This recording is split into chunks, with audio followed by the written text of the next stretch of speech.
welcome to a journey through shadow and moonlight. Tonight, we explore the timeless mythology of the vampire, not as hunters of the night, but as tragic figures bound by ancient rules, aesthetic codes, and sorrows that span centuries. Let yourself settle in, breathe deeply, and allow these tales of the undead to wash over you like twilight falling across a forgotten castle. Vampires in fiction are rarely simple monsters. They are, instead, creatures of profound contradiction. Beautiful yet deadly, immortal yet doomed, powerful yet bound by rules as intricate as any mortal law. These rules, these aesthetic codes and emotional frameworks, are what transform the vampire from mere predator into something far more compelling. Something that has captured our imagination for generations. Consider the world Anne Rice created in her Vampire Chronicles. Here, vampires walk through the centuries as beings of terrible magnificence. They are nearly indestructible by normal means. No stake through the heart will end them. No simple blade can pierce their supernatural flesh. Instead, Rice's vampires possess only a handful of true vulnerabilities, each one as dramatic as the creatures themselves. Sunlight, of course, remains their ancient enemy, capable of reducing even the most powerful vampire to ash and memory. Fire, too, holds dominion over them, the one element that can truly end their immortal existence. But perhaps most intriguing is the third vulnerability, the destruction of the very first vampire in their bloodline. Imagine it. An entire family tree of the undead, all connected by blood and darkness, all ultimately tethered to a single progenitor. Should that ancient one fall? Should that first vampire meet their final end? The entire lineage trembles. It is a vulnerability that speaks to connection, to the terrible weight of ancestry, even among the damned. These vampires of Rice's creation possess more than mere immortality. They are gifted, or perhaps cursed, with superhuman beauty that makes mortals weak with longing at the mere sight of them. Their speed defies human comprehension, moving faster than the eye can follow, faster than thought itself. And their senses, their senses are heightened beyond mortal understanding. They can hear a heartbeat from across a crowded room, smell the fear in human sweat, see in darkness as clearly as we see in daylight. Every sensation is amplified, every experience intensified, making their immortal existence both a gift of endless pleasure and a burden of overwhelming input. This reimagining reshaped everything. Before Rice, vampires were largely monsters, creatures of horror to be feared and destroyed. After her Chronicles, the vampire became something else entirely. A tragic, romantic figure, beautiful and doomed, capable of love and art and philosophy, yet forever separated from humanity by an unbridgeable chasm of blood and night. But the allure of the vampire extends beyond mere physical prowess. These creatures are bound by aesthetic codes as rigid as any courtly etiquette, rules of appearance and presentation that define what it means to be truly undead. The vampire must embody gothic elegance. This is not merely preference. It is almost law, written into the very fabric of vampire fiction across decades in media. Picture crimson velvet capes that flow like liquid shadow, the fabric so rich and deep it seems to absorb light rather than reflect it. Imagine pale skin, not the pallor of sickness, but skin that shimmers under moonlight like polished marble, like porcelain, like something carved from alabaster and given unholy life. In the video game Vampire: The Masquerade, Bloodlines, this aesthetic code is perfectly embodied by the Toreador clan. These vampires are the artists, the aesthetes of the undead world.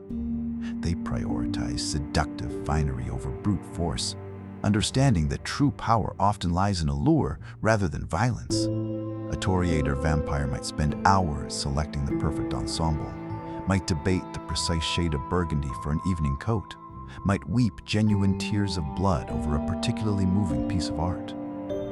For them, beauty is not vanity. It is purpose, identity, survival itself.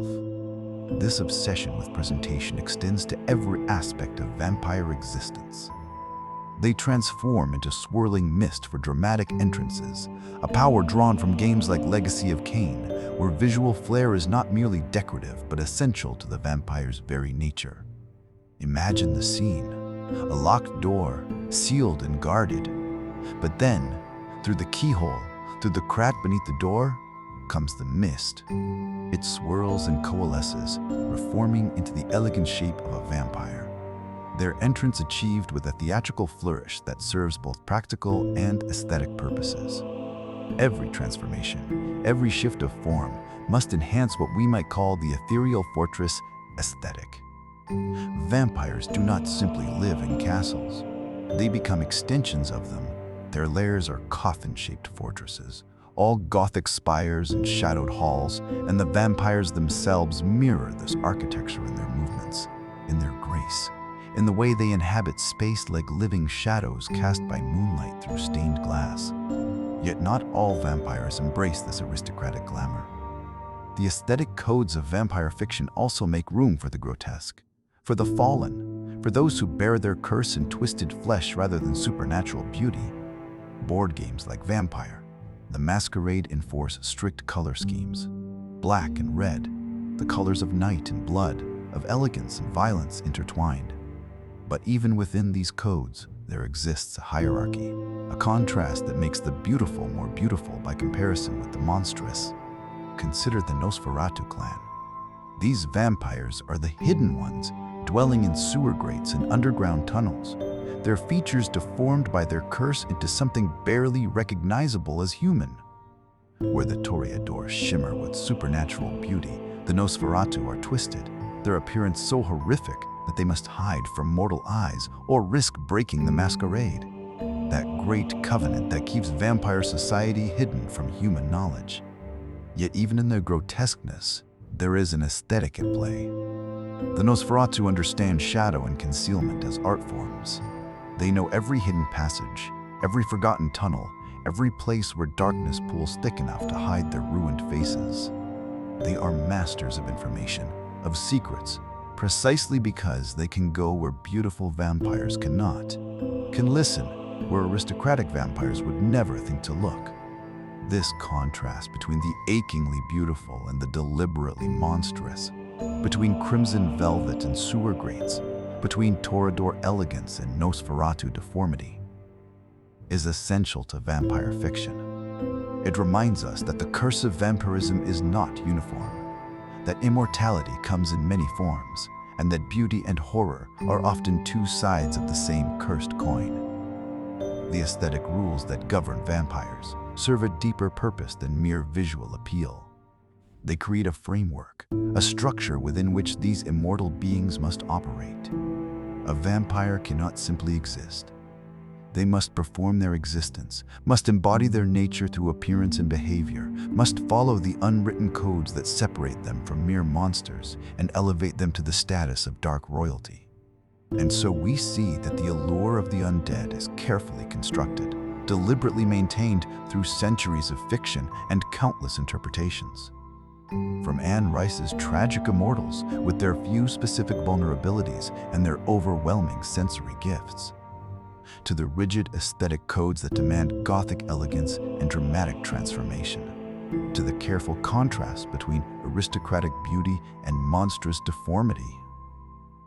Every element works together to create something greater than the sum of its parts. The vampire is not simply a creature that drinks blood and fears the sun. The vampire is aesthetic philosophy made flesh, a tragic figure bound by rules both liberating and constraining, forever walking the knife's edge between human and monster, between beauty and horror, between the seductive allure of immortality and the terrible price it demands. These are the foundations of vampire mythology, the bedrock upon which countless stories have been built. As we continue our journey through vampire lore, keep these principles in mind: the vulnerability and power, the beauty and horror, the rigid codes that govern every aspect of undead existence. For in understanding these rules, we begin to understand why vampires have haunted our imagination for so long. why they continue to fascinate us century after century, story after story, eternal as the night itself. Rest now and let these images drift through your mind. Crimson velvet and moonlight, mist swirling through ancient keyholes, the contrast of beauty and shadow, all the intricate rules that make the vampire not just a monster, but a legend. The inner turmoil, emotional depth, and the beast.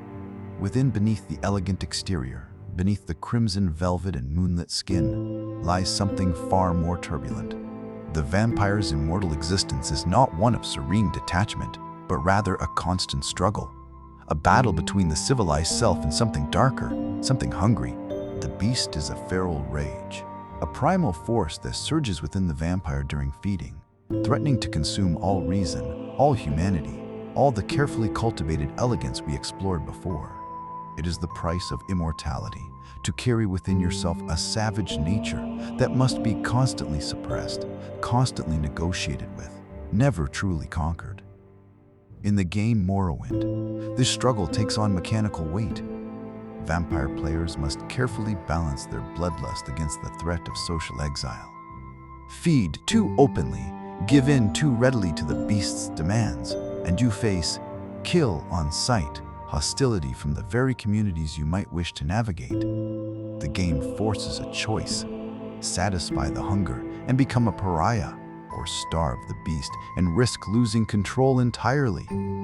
There is no easy answer, no simple solution, only the eternal balancing act that defines vampire existence. But the beast is only one facet of the vampire's emotional landscape.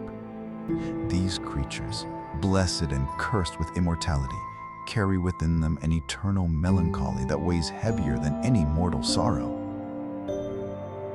Consider the vampires of Anne Rice's novels, those tragic figures we met before. They are forbidden from daylight strolls, cut off from the simple pleasure of feeling sunshine on their skin. Oh, some might possess talismans, enchanted objects that grant brief respite from their curse, allowing them to walk in day's light for precious moments. But these are rare, and the protection they offer is always temporary, always fragile. For most vampires, the sun remains forever beyond reach, a loss that amplifies their isolation with each passing decade, each passing century. Imagine it, to remember sunshine, to recall the warmth of the summer afternoon, but to know you will never feel it again. To watch mortal lovers walk hand in hand through sun-dappled parks, while you must remain in shadow, always in shadow. This isolation breeds a particular kind of melancholy, a sadness so deep it becomes part of the vampire's very identity. It fuels doomed romances, relationships that are haunted from the start by the knowledge that love between vampire and mortal is always temporary, always tragic, always ending in either death or transformation. Some vampires respond to this emotional burden by severing connections entirely. In movies and games inspired by the Castlevania series, we see vampires like Alucard, who deliberately suppress emotional bonds to avoid vulnerability. It is a different kind of survival strategy. If you cannot be hurt, if you refuse to care, then immortality becomes more bearable, if no more joyful. This emotional suppression creates its own problems, of course. It breeds moral ambiguity, a detachment from right and wrong that comes from refusing to feel deeply about anything. And this ambiguity, this emotional coldness, drives clan rivalries and conflicts. When vampires wall themselves off from feeling, they become capable of terrible things, viewing other vampires not as kin, but as competitors, as threats, as obstacles to be removed without remorse. Yet not all vampires suppress emotion. Some feel too much, their immortal natures amplifying sensation and sentiment to overwhelming degrees. In Vampire, the Masquerade board games, the Toreador clan exemplifies this emotional intensity. These aesthetic vampires don't merely appreciate art, they are consumed by it. When truly inspired by beauty, by music, by visual splendor, Toreador vampires weep tears of blood. Not metaphorical tears, but actual crimson tears that streak down their pale cheeks, a physical manifestation of emotion so powerful it cannot be contained. And these tears have power. In game mechanics, they boost seduction dice rolls, making the weeping vampire even more alluring, even more magnetic to those who witness such raw, supernatural feeling. There is something both beautiful and horrifying about this. The idea that emotion itself becomes a resource, a tool, that even genuine feeling can be mechanized, weaponized, turned to advantage in the eternal games vampires play. Other vampire fictions explore how emotional states shift and degrade over time, how the beast gradually claims more territory within the vampire's psyche. In Skyrim, vampirism is not a single state, but a progression through stages of gaunt horror. A newly turned vampire might appear almost normal, still clinging to their mortal appearance, still able to navigate society with minimal suspicion. But as time passes without feeding, as the hunger grows, the vampire advances through stages, each one more monstrous than the last. By stage 4, the transformation is complete. The vampire becomes a creature of nocturnal hunts, their appearance so altered, so obviously inhuman, that NPCs panic at the mere sight of them. The emotional isolation we discussed becomes physical reality. The vampire can no longer pretend, can no longer pass as human. They are revealed as monster and must hunt in darkness or face the torches and pitchforks of terrified mortals. Soft, almost whimsical transition. Yet even in darkness, even in monstrosity, vampires retain fragments of emotion that might surprise us. Some myths speak of childlike joy erupting in unexpected moments. In Blood Oath lore, vampires must learn bat shapeshifting through talismans, magical objects that teach the body its new capabilities. And when they first achieve this transformation, when they first feel themselves dissolve and reform as winged creature, they experience a moment of childlike glee, pure, uncomplicated delight in their supernatural abilities.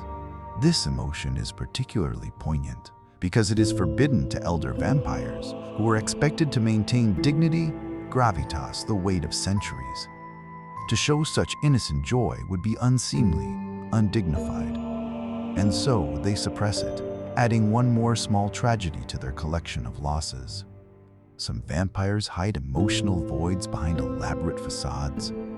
The Canehurst nobles and Bloodborne present themselves as aristocracy, all finery and ritual and ancient bloodline pride. They salvage blood dregs in careful ceremonies, treating the act of feeding as high ritual rather than base need. But beneath the courtly manners and elaborate dress lies a gluttonous emotional void, an emptiness that can never truly be filled, no matter how much blood they consume, no matter how many rituals they perform. This is perhaps the darkest aspect of vampire emotional life. The possibility that immortality doesn't preserve the soul but slowly hollows it out, leaving only hunger and habit and the pretense of feeling where genuine emotion once resided. Other fictions take a more whimsical approach to vampire emotion. In The Sims 4, Vampires expansion, Vampires gain. Vampire lore. Skill by brooding in gothic manners. The game makes melancholy itself a learnable skill, something that can be practiced and improved. Spend enough time brooding dramatically in your dark mansion, and you'll eventually unlock forbidden flirtations, romantic options, unavailable to cheerful mortals. It's a playful take on vampire sorrow, acknowledging that some of the appeal of vampire fiction lies in the aesthetic of melancholy, in the romance of tragic isolation. The Sims allows players to engage with this aesthetic without the genuine horror, to enjoy being beautifully sad in a safe, controlled environment. Some vampire emotions manifest as pure kinetic energy, rage and joy expressed through impossible physicality. In Into the Matrix, vampires bend gravity itself, performing somersaults of ecstatic fury that defy natural law. Their emotions don't just influence their actions, they warp reality around them. And when sunlight strikes these digital vampires, it doesn't merely burn their flesh. It shatters their code like shattered pride, a technical failure that mirrors emotional devastation. The vampire's very existence fragments when exposed to that which they most fear, data corruption becoming metaphor for psychological destruction.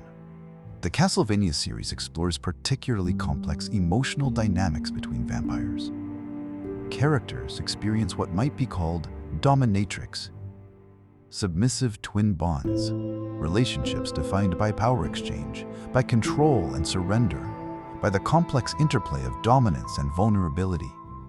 When these vampires bite back in emotional defiance, the act is not merely feeding, but rebellion, assertion, a refusal to accept assigned roles in the eternal hierarchy.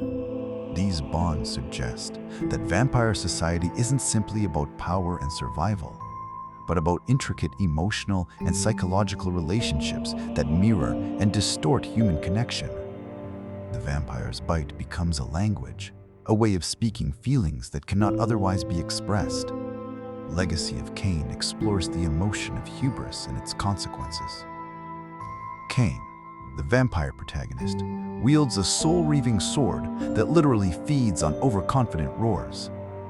Those moments when pride overtakes caution, when the vampire believes themselves invincible. The sword punishes and rewards this emotion simultaneously, growing stronger as Cain's arrogance peaks, but also making him dependent on that very flaw. It's a perfect encapsulation of vampire emotional complexity. Their greatest strengths are inseparable from their greatest weaknesses. Their power cannot be divorced from their pride. Their magnificence is always teetering on the edge of their downfall. Not all vampire emotion is refined or complex. The Nosferatu clan in role-playing games radiates primal savagery, their emotions primitivized, stripped down to base instincts. Where Toreador weep artistic tears, Nosferatu snarl and rage. Their deformity extends beyond the physical into the emotional realm. They feel things in crude, raw ways that fuel their underground ambushes and violent survival tactics. Yet there is honesty in this savagery, a refusal to pretend at civilization they cannot truly inhabit. The Nosferatu's primal emotions are at least genuine, uncomplicated by the layers of pretense and performance that define other clans. And finally, there are emotions born of loneliness so profound it shapes reality itself. Black Rose myths speak of thrall creation, not as simple domination, but as response to unbearable isolation. Lonely sires create thralls because the alternative, eternal solitude, is too much to bear. They weave aesthetic wards of eternal servitude, binding others to them not just through supernatural power, but through desperate emotional need. These thralls become living talismans against loneliness, companions who can never leave, who are compelled to remain through magical bonds that mirror the emotional bonds the sire wishes they could naturally form. It is one of the saddest aspects of vampire existence, that immortality breeds such profound isolation, that the only solution is to magically compel companionship, to create connection through force, because genuine connection has become impossible. The inner life of the vampire, then, is far from the cold detachment we might imagine. It is instead a turbulent landscape of competing emotions. The beast's rage against civilized restraint, eternal melancholy against moments of unexpected joy, emotional voids hidden behind elaborate facades, pride that feeds magical swords, primal savagery that fuels survival, and loneliness so deep it reshapes reality itself. To be vampire is to feel too much and too little simultaneously, to experience emotions amplified by immortality, yet hollowed out by endless years. It is to weep blood over beauty, to suppress bonds for safety, to brood your way to forbidden knowledge, and to create eternal slaves, simply to avoid eternal solitude. These emotional struggles make vampires more than monsters. They become tragic figures, neither fully human nor fully beast, forever caught between what they were and what they've become, carrying within them all the complexity of mortal emotion, magnified and twisted by the curse of endless night. Rest now, And consider the weight of feeling across centuries. The beast that hunts within. The melancholy that deepens with each passing year. The terrible price of immortality measured not in years, but in tears of blood. Quirks and odd behaviors, the eccentric side of immortality. We have explored the vampire's tragic beauty and turbulent emotions. Now, let us turn to something perhaps more intimate. The small, strange quirks that make these immortal beings feel oddly real. For vampires, it seems, do not merely hunt and brood and scheme. They also count seeds, admire their own fingernails, and become hopelessly confused at crossroads. These are the eccentric details that transform vampires from mythic figures into characters with texture and peculiarity.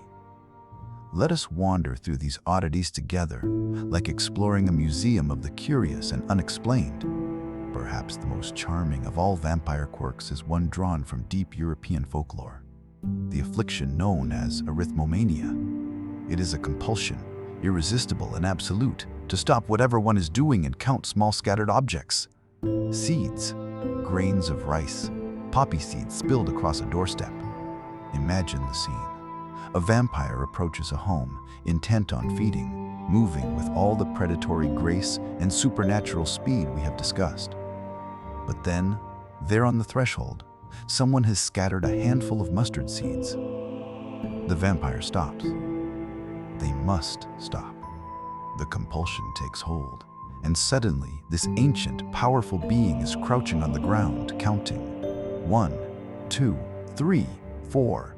Each tiny seed must be tallied, must be accounted for before the vampire can proceed. Clever hunters have used this weakness for centuries in folklore and fiction. Throw a bag of rice at an advancing vampire and watch as they halt their attack to count every grain. It transforms the vampire from unstoppable force to creature bound by the strangest of limitations. There is something almost endearing about it. This powerful being brought low by obsessive-compulsive necessity, unable to resist the call of small objects that need counting. The quirk appears across multiple works influenced by European folklore, becoming a beloved trope precisely because it is so unexpected, so oddly specific, so very human in its irrationality. Another quirk challenges our assumptions about vampire nature, the famous lack of reflection. For centuries, stories have told us that vampires cast no reflection in mirrors. We accept this as magical fact, part of their supernatural curse. But some traditional and modern sources offer a delightfully practical explanation. Old mirrors, you see, were made using mercury in their backing. And according to these interpretations, it is not magic that prevents the reflection, but rather a peculiar interaction between vampire nature and this specific metal. Mercury, that liquid silver element, somehow fails to capture vampire image. The no reflection rule becomes not a mystical property, but a side effect of historical technology. This means, amusingly, that modern mirrors made without mercury backing might actually reflect vampires perfectly well. The ancient vampire who learned to avoid mirrors would be shocked to discover that contemporary technology has accidentally cured this particular aspect of their curse. It is the kind of detail that makes you smile, that adds unexpected layers to familiar lore. Beyond these behavioral quirks, vampires possess physical peculiarities that mark them as something other than human, even when they're trying to pass as mortal. In Anne Rice's Vampire Chronicles, vampires have glassy, transparent fingernails that shimmer unnaturally, not opaque like human nails, but clear, almost crystalline, catching light in ways that seem wrong, seem otherworldly. It is a subtle detail, the kind of thing you might not notice immediately, but once seen, impossible to ignore. Imagine shaking hands with someone and glimpsing those strange, translucent nails. Your subconscious would register wrongness, even if your conscious mind couldn't articulate why. The Twilight movies take physical peculiarity in a different direction entirely. Their vampires don't burn in sunlight. Instead, they sparkle like diamonds, their skin refracting light into rainbow prismatic displays. It is perhaps one of the most divisive vampire traits in modern fiction, loved by some, mocked by others. But it serves a purpose. It marks these vampires as fundamentally different, as beings who cannot exist in normal daylight society, not because they'll die, but because they'll reveal themselves as impossibly, undeniably inhuman. Castlevania games opt for something more traditionally predatory. Feral red eyes that glow during hunts. These aren't the romantic vampires gazing soulfully across ballrooms. These are hunters. And when the beast takes over, when the predatory instinct surges, their eyes betray them. They glow crimson in the darkness, twin points of light that signal danger, that mark the vampire as active threat rather than dormant beauty. The behavioral oddities extend far beyond Arithmomania. Vampires in fiction have developed a whole catalog of strange habits that define their existence. The counting compulsion deserves more exploration. Folklore-inspired vampires don't merely count, they obsessively count, halting attacks mid-strike to tally scattered seeds or grains. A vampire might be reaching for your throat, fangs bared, supernatural strength coiled to strike. And then you throw a handful of rice and everything stops. The vampire's focus shifts entirely. The attack is forgotten. There is only the counting now, endless counting, until every single grain has been accounted for. Hunters who know this trick carry small pouches of seeds or grains, ammunition against the undead that is more effective than any stake. It is a vulnerability so strange it borders on comedic, yet it persists across centuries of vampire lore. Dracula film adaptations showcase a different oddity wall, crawling at impossible angles without apparent effort. Not the scuttling of spiders, but smooth, graceful movement that defies gravity entirely. Dracula walks down the outside of his castle walls as easily as you or I might descend a staircase, his body parallel to vertical stone, cape hanging not downward but outward, perpendicular to his form. It is deeply unsettling to witness, a casual violation of natural law that reminds us these beings operate under different physical rules than mortals. Some behavioral quirks have profound emotional consequences. In Vampire, the Masquerade role-playing games, vampires can develop what are called blood bonds, a supernatural connection formed through repeated feedings. Drink from the same vampire 3 times, and you become bound to them, experiencing slavish devotion that overwhelms free will. This is not mere hypnosis or mind control. It is deeper, more insidious. You love them. You need them. You would do anything for them, not because you're compelled by magic to obey commands, but because your very emotional landscape has been rewritten. The blood bond creates genuine feeling, terrible, consuming, one-sided feeling that traps the victim more effectively than any chain. Elder vampires use this quirk deliberately, binding servants and lovers alike through careful feeding. But sometimes, blood bonds form accidentally, 2 vampires feeding from each other without realizing the danger, creating mutual dependencies that shape vampire politics and personal drama for centuries. Supernatural habits mark vampires as clearly as physical quirks. These are the compulsive behaviors that emerge from vampire nature itself. In Dungeons and Dragons, vampires mesmerize victims with hypnotic gazes, inducing trance-like obedience. It is not merely persuasion or natural charisma. The vampire's gaze holds power. Meet those eyes, and you may find your will dissolving, your thoughts becoming foggy, your body moving to obey commands you don't remember hearing. The vampire need not even speak. The gaze alone is enough to turn you from person into puppet. Legacy of Cain. Games portray vampires scaling sheer cliffs effortlessly, their enhanced grip strength allowing them to find purchase where humans see only smooth stone. They flow up vertical surfaces like water flowing down, their movements liquid and assured. It is partly supernatural strength and partly an altered perception of what constitutes a handhold. Vampires sense tiny cracks and imperfections that mortal hands could never use, turning impossible climbs into casual strolls. And then there are quirks so specific, they seem designed purely to inconvenience vampires. TB, Tropes documentation notes that some vampires become disoriented at crossroads, unable to choose directions. They stand at the intersection, paralyzed by indecision, as if the multiplicity of options short-circuits their supernatural cognition. Is it magical? Symbolic? Simply a peculiar neurological effect of vampirism? The sources don't always explain, but the image is strangely poignant. An immortal being, powerful and ancient, stopped dead at a country crossroads, unable to determine whether to go north or south, east or west. Even the undead, it seems, can suffer from decision paralysis. Social eccentricities round out the vampire's collection of quirks, behaviors that emerge from their interaction with others and with the world. In The Sims 4, Vampire's Expansion, vampires compulsively practice vampire lore, skills at night.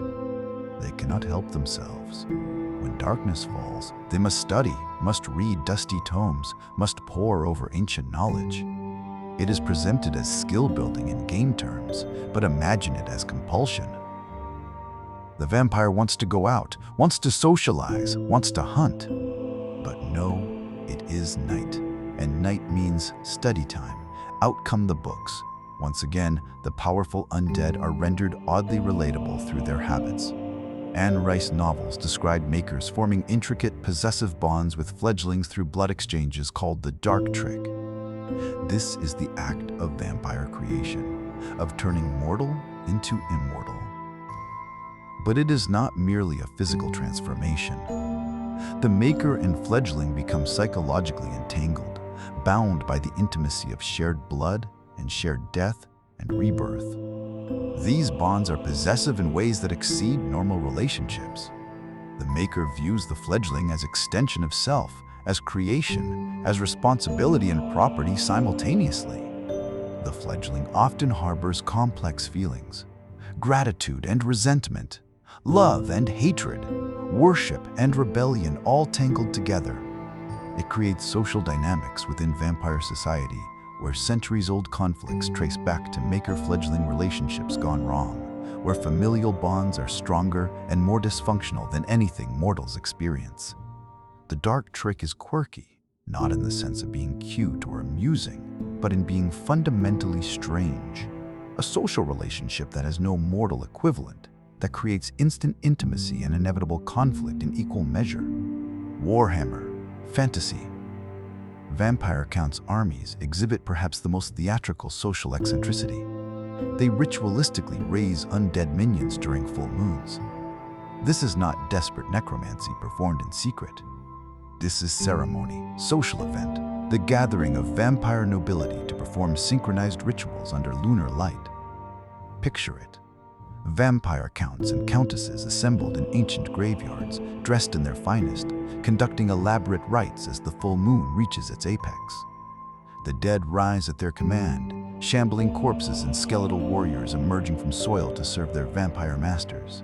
It is social calendar and military necessity combined, a quirk that reveals vampires as creatures of ritual and timing, bound to lunar cycles like tides, making death itself into aristocratic performance. These quirks, the compulsive counting and transparent fingernails, the wall crawling and crossroad confusion, the blood bonds and lunar rituals, they transform vampires from simple monsters into beings with texture and specificity. They are powerful, yes, and deadly, certainly, but they are also peculiar. They sparkle in sunlight or glow with red eyes. They must count scattered seeds. They practice vampire lore compulsively at night. They get confused at intersections.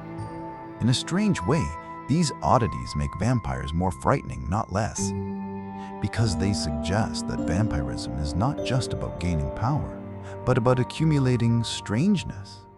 Every quirk is a reminder that vampires are no longer wholly human, that immortality comes with countless small alienations and compulsions, that to live forever is to gradually become something utterly other.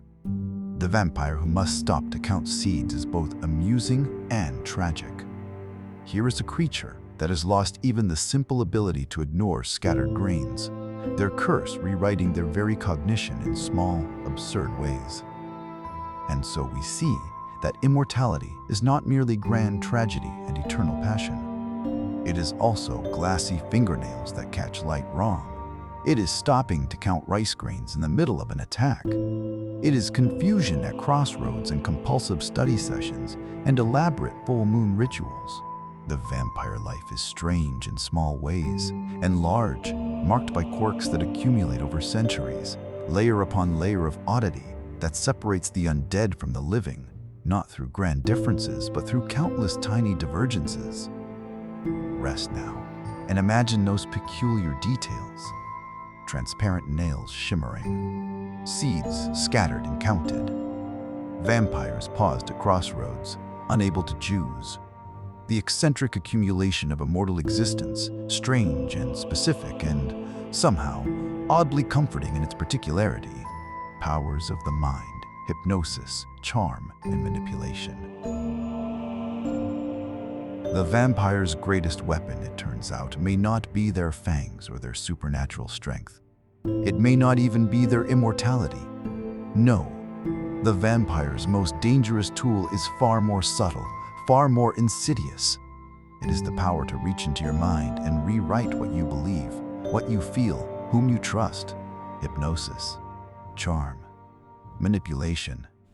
These are the vampire's mental arts, seductive tools for domination that appear across countless works of fiction. And unlike the physical quirks we explored before, these powers strike at something more fundamental. They steal your very will, leaving you a puppet who believes themselves free. The roots of vampire mental manipulation reach back to early Gothic literature. Consider Lord Ruthven from the story, The Vampire, one of the first aristocratic vampires in English fiction. Ruthven doesn't merely feed on his victims. He exerts a hypnotic hold over them, particularly over the protagonist Aubrey. This hold is both magical and psychological, a blending of supernatural power with calculated manipulation. Ruthven drives Aubrey steadily toward madness, all while keeping him unable to reveal Ruthven's true nature. Aubrey knows. He understands what Ruthven is. The knowledge burns in his mind, desperate to be spoken, but he cannot speak it. The words will not come. The vampire's influence has made revelation impossible. It is a particular kind of horror to know the truth, but be unable to share it. To watch helplessly as the vampire moves through society, charming new victims, while you stand mute, a prisoner inside your own silence. Modern portrayals have expanded on this foundation, treating vampires as irresistibly charismatic predators whose mental powers rival or exceed their physical ones. These vampires can seduce mortals with a glance, enthrall minds with a whispered word, and dismantle entire noble houses or social circles through manipulation alone, never needing to bare their fangs. The vampire becomes less monster and more puppet master, pulling invisible strings, arranging society to their liking, feeding when and where they choose, because their victims come willingly, even gratefully, into their embrace. Video games have mechanized these mental powers, turning hypnosis and charm into gameplay systems with specific rules and limitations. In Dungeons & Dragons games like Baldur's Gate, vampires possess a charm action, a supernatural ability that rewrites how targets perceive them. Meet the vampire's gaze, fail your saving throw, and suddenly this predator appears to you as a trusted ally, perhaps even a dear friend. The vampire needs not persuade you to help them. Your very perception has been altered. You want to help. You would do anything for them. The charm is so powerful it can compel self-harm or betrayal of friends. You might hand over your weapons. You might reveal your companion's weaknesses. You might even turn your blade on those you love, all while believing you're doing the right thing, helping someone dear to you. Only when the charm ends, if it ends, does the horror of your actions crash down upon you. The Elder Scrolls series, particularly Skyrim's Dawnguard expansion, features a power called Vampire Seduction. It is more limited than the D&D charm, working only on low-level NPCs, creating temporary thralls rather than permanent servants. But the purpose is grimly practical. Vampires use this seduction to lure victims away from witnesses, to isolate them for feeding. Imagine being that victim. You're walking through town, going about your evening, when you see someone. They're beautiful, compelling. You feel drawn to them in ways you can't quite explain. They suggest you come somewhere quiet, somewhere private. It seems like a wonderful idea. You follow willingly, never noticing how your friends call after you, never hearing the warning in their voices.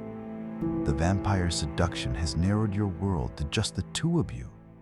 And by the time the spell breaks, it's far too late. Some games take vampire mental manipulation in more creative directions. Indie games like Suck Up let players' voice act as vampires, using real-time hypnosis like persuasion to trick AI victims into home invitations. You must speak convincingly, charm and cajole, find the right words to make the AI believe you're trustworthy, non-threatening, someone they want to invite across their threshold. It turns vampire hypnosis into performance art, into a test of the player's own charisma and quick thinking. You become the vampire attempting to charm your way past mortal defenses, and your success depends not on clicking the right button, but on being genuinely persuasive in the moment. Fiction novels have long explored the gradual erosion of will under vampire influence. Bram Stoker's Dracula remains the definitive text on this subject. The Count doesn't simply hypnotize his victims in a single dramatic moment. Instead, he gradually erodes their wills through repeated gazes, through careful bites that create supernatural connection, through patient psychological manipulation that works like water wearing away stone. Slowly, steadily, inevitably, Mina becomes his spy, connected to him through forced blood exchange, able to sense his thoughts and movements even as he senses hers. She fights against this connection, but it persists, pulling at her, showing her Dracula's perspective, making her sympathize with the monster against her will. Renfield, the asylum patient, becomes something more tragic. A broken thrall who worships Dracula as a dark god, who eats insects and small animals in imitation of his master's feeding, who has been so thoroughly dominated that even when he tries to resist, tries to warn others, he cannot fully break free. His will has been shattered and reformed so many times that only fragments of his original self remain. Fate RPG adaptations of Dracula. Dossier formalized vampiric hypnosis into game mechanics. When a vampire hypnotizes someone, it inflicts hypnotized aspects, mechanical tags that enable what the system calls super compels. These are stronger than normal compulsions, allowing prolonged mental control through accumulated stress or consequences. In game terms, the vampire's hypnosis doesn't just influence one action. It creates lasting psychological damage, mechanical hooks that the vampire can exploit again and again. Each time they activate the compel, they deepen the control, building toward complete domination. Vampirella comics approach mental powers differently, granting the heroine the aspect of Lilith, a hypnosis power specifically for mesmerizing foes into compliance. It frames vampire mental manipulation not as pure evil but as tool, something that can be used by heroic vampires to achieve just ends. The hypnosis remains morally ambiguous. Even when used for good, it still steals free will, still forces compliance, still raises uncomfortable questions about the ethics of mental control. Tabletop role-playing games reveal the true terrifying scope of vampire mental powers when they detail exactly what charmed prey can be commanded to do. In Dungeons & Dragons, a charmed victim can be commanded to any action, even suicidal ones. This goes far beyond standard mind control in the game world. A charmed person will walk into fire if commanded, will throw themselves from cliffs, will turn their weapons on themselves. The charm doesn't just make them view the vampire as friend, it makes them willing to die at that friend's request. The horror multiplies when you consider the social implications. A vampire could charm a guard and command them to open the city gates at midnight, could charm a noble and command them to sign away their inheritance, could charm a mother and command her to abandon her children. The vampire needs no physical force, no threats, no obvious coercion. The victim does everything willingly, smiling as they destroy their own life. Overlord light novels and their adaptations showcase the spectrum of mental control through different spell tiers. Charm. Person spells turn enemies into instant friends mid-battle. You're fighting someone, they're trying to kill you, and then the vampire casts the spell and suddenly you're allies.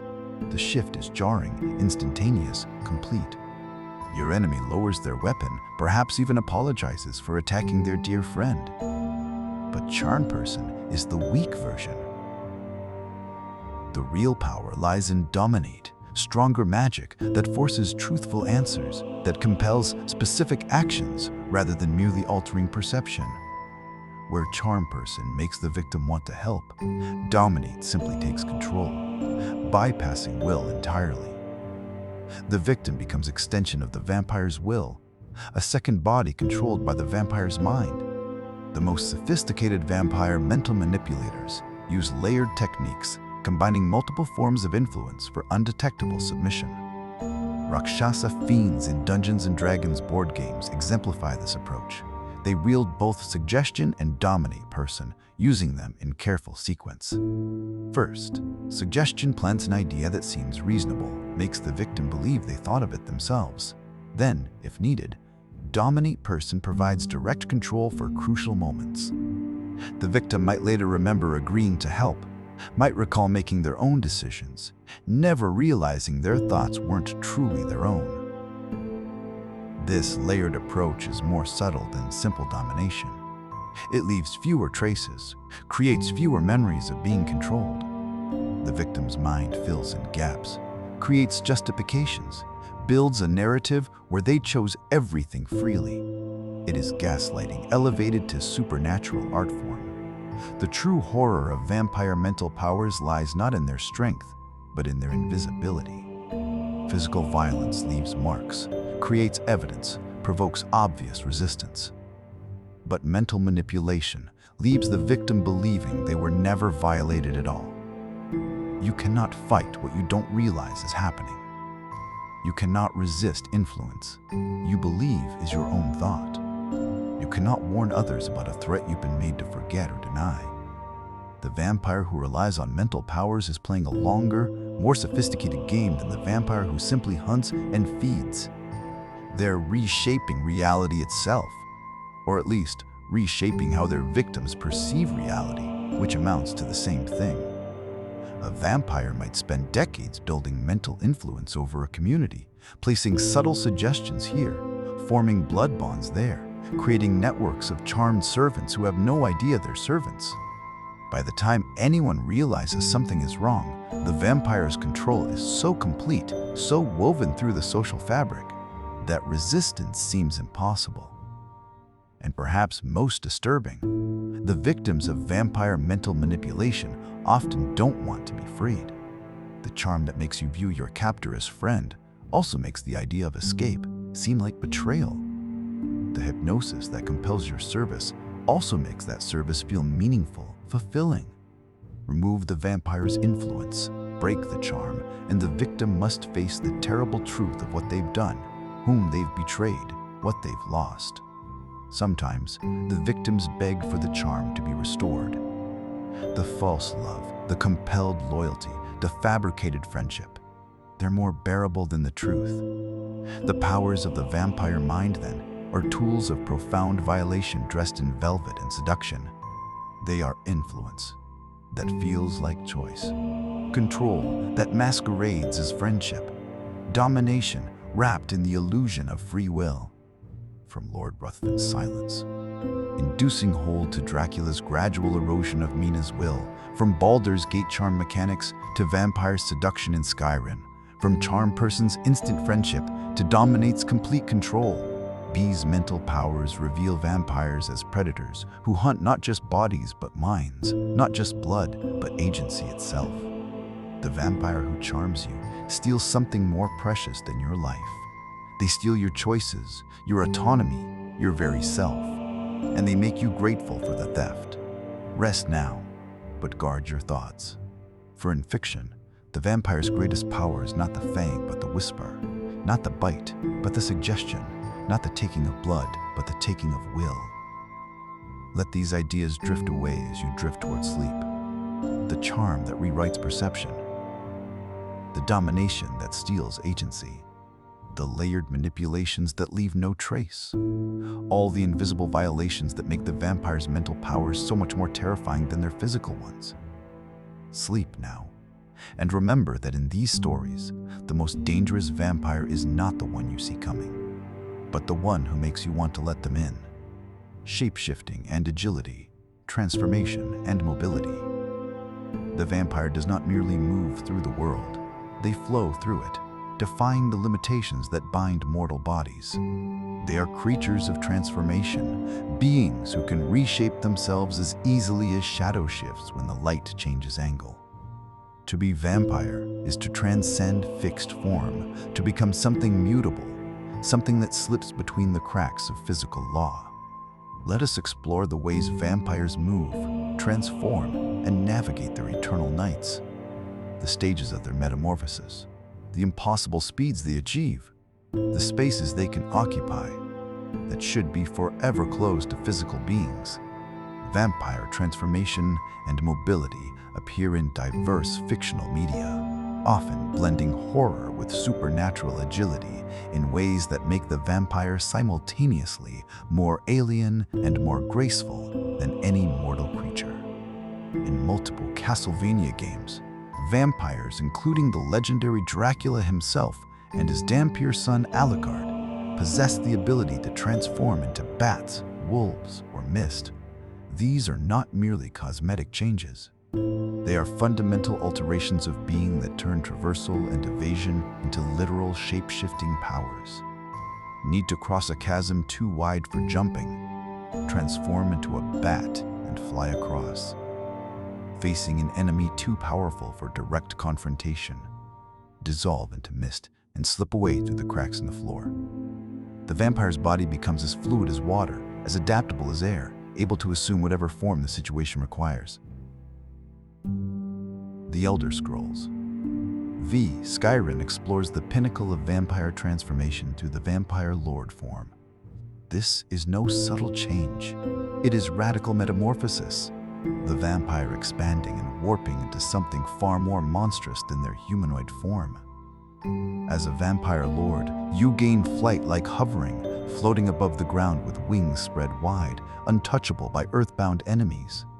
You wield life, drain spells that let you feed while fighting, turning every battle into an opportunity to sustain yourself.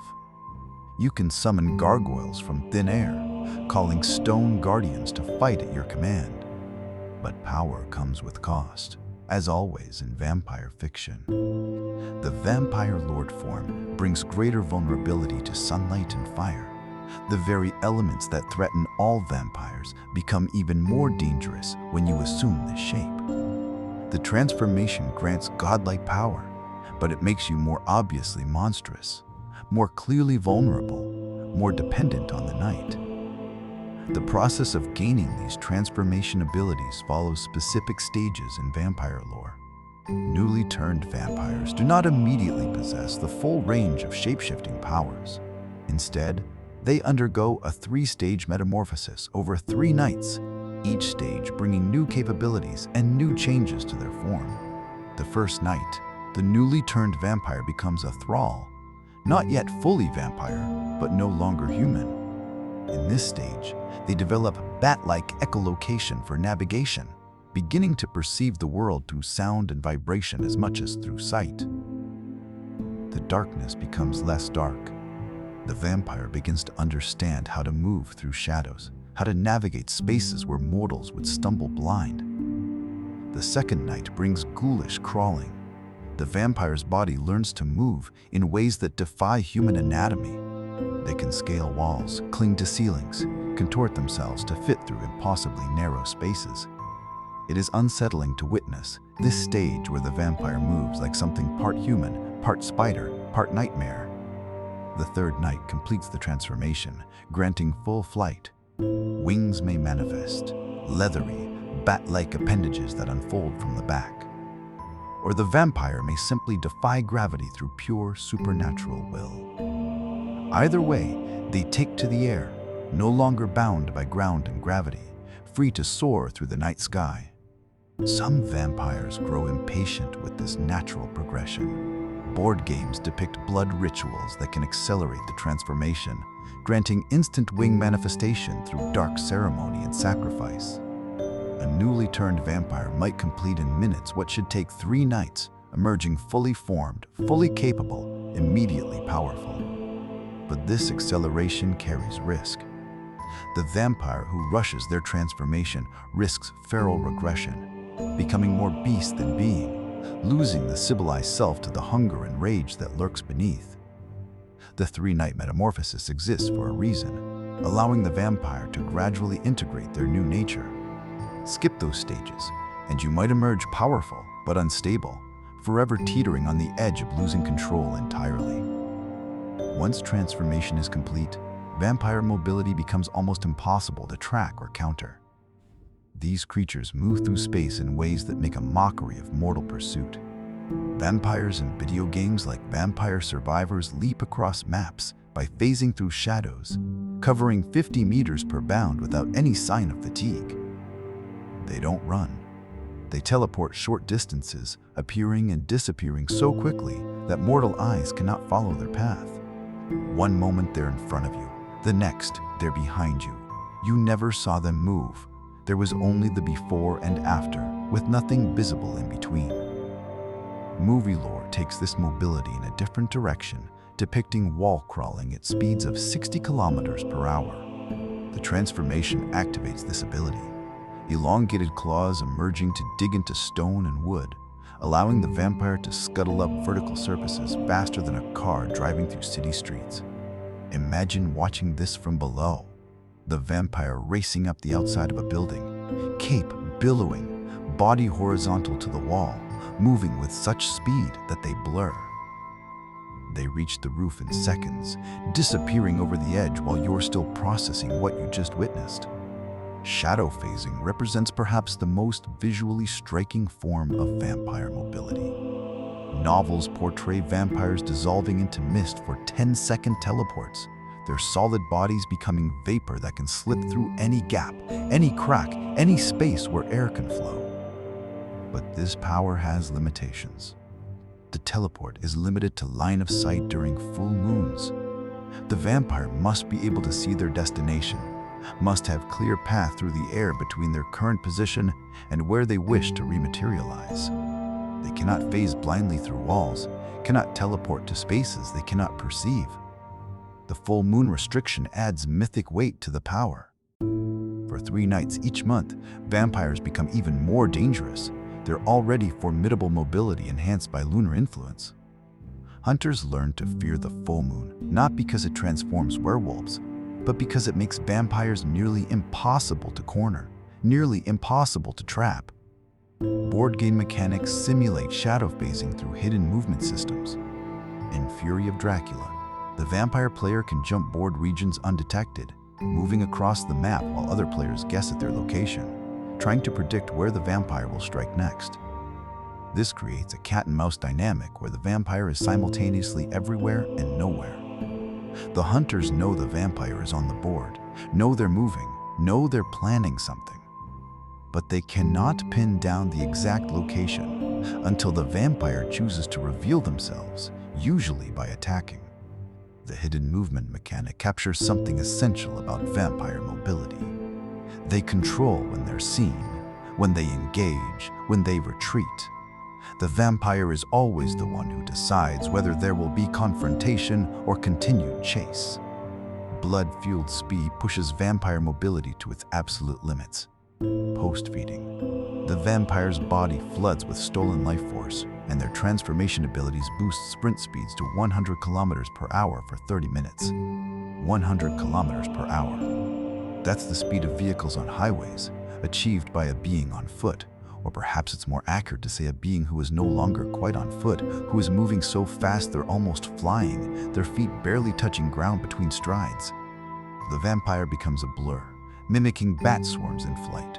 Dozens of small forms moving as one, impossible to focus on. impossible to target. Fiction films showcase this in rooftop pursuits, vampires leaping between buildings separated by streets, moving faster than the human eye can comfortably track, their forms stretching and compressing like rubber, like liquid, like something that has forgotten it ever needed to obey physical laws. The duration of this enhanced speed ties directly to the feeding. 30 minutes per victim. The stamina is literally tied to victim count. One victim, 30 minutes of superhuman speed. Two victims, an hour. The vampire who feeds well can maintain impossible velocity through the entire night, racing across cities, covering territories that should take hours in mere minutes. But the vampire who doesn't feed, who tries to move at these speeds without the blood to fuel it, finds their body failing. The transformation becomes unstable. The speed stutters and fails. They might collapse mid-leap, might fall from great height, might find themselves suddenly corporeal and vulnerable in the middle of a deadly situation. This creates tactical considerations for vampires. Feed before attempting great feats of mobility. Ensure you have the blood reserves to sustain transformation. Never push your body beyond what your feeding can support or risk catastrophic failure at the worst possible moment. The ability to transform and move in these impossible ways fundamentally changes how vampires relate to space and barrier. Walls mean nothing to creatures who can become mist. Distance means nothing to beings who can phase through shadows or sprint at highway speeds. Height means nothing to vampires who can fly or wall crawl. The world that constrains mortals, that keeps them in certain places, that limits how far they can travel in a night, that provides natural protection through locked doors and high walls.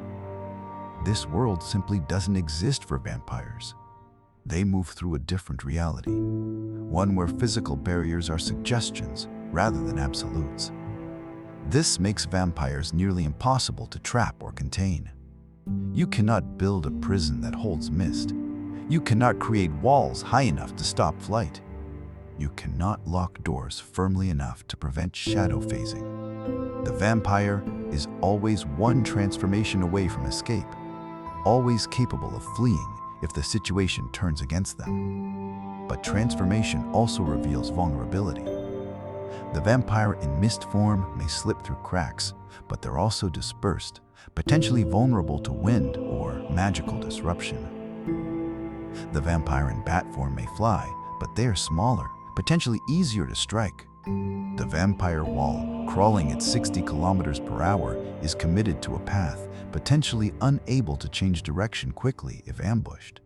Each transformation grants power, but also creates momentary weakness, a split second where the vampire is neither one thing nor another, where they're vulnerable to those who understand the nature of shapeshifting and can time their strikes perfectly. And so we see that vampire mobility is not simply about being fast or strong. It is about being fundamentally unfixed, fundamentally adaptable. The vampire who can become bat, mist, or shadow is a vampire who has transcended the limitations of single form. They are the wing and the wind, the shadow and the shape within it. They move at speeds that blur into invisibility, transform through stages that take them from thrall to full vampire, phase through spaces that should be impassable, and fuel their impossible mobility with the blood of their victims.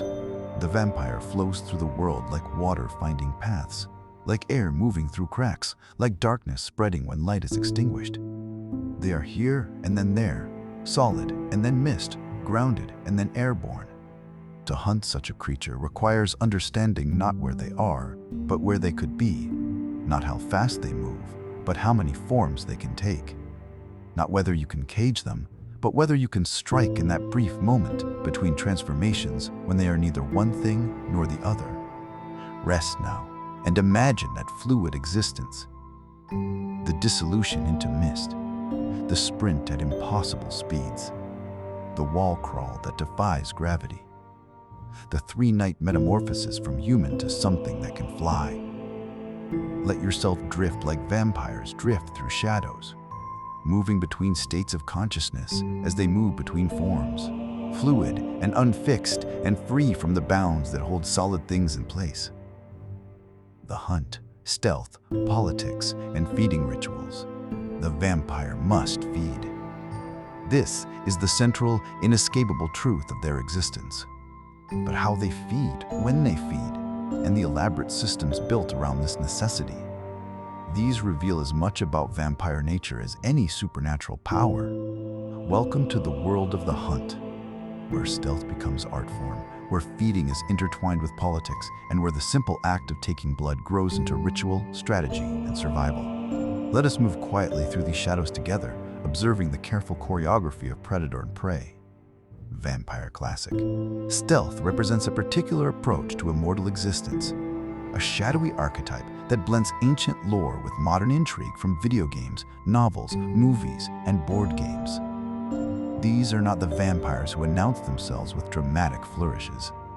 These are the vampires who slip through the world unseen, unfelt, leaving barely a trace of their passage. In Vampire, the Masquerade. Bloodlines, the mechanics of feeding illustrate both the necessity and danger of the hunt. Feeding on humans refills blood points, the resource vampires use to power their supernatural abilities. Without blood, the vampire weakens. Without blood, their powers fade. The hunt is not optional. It is survival.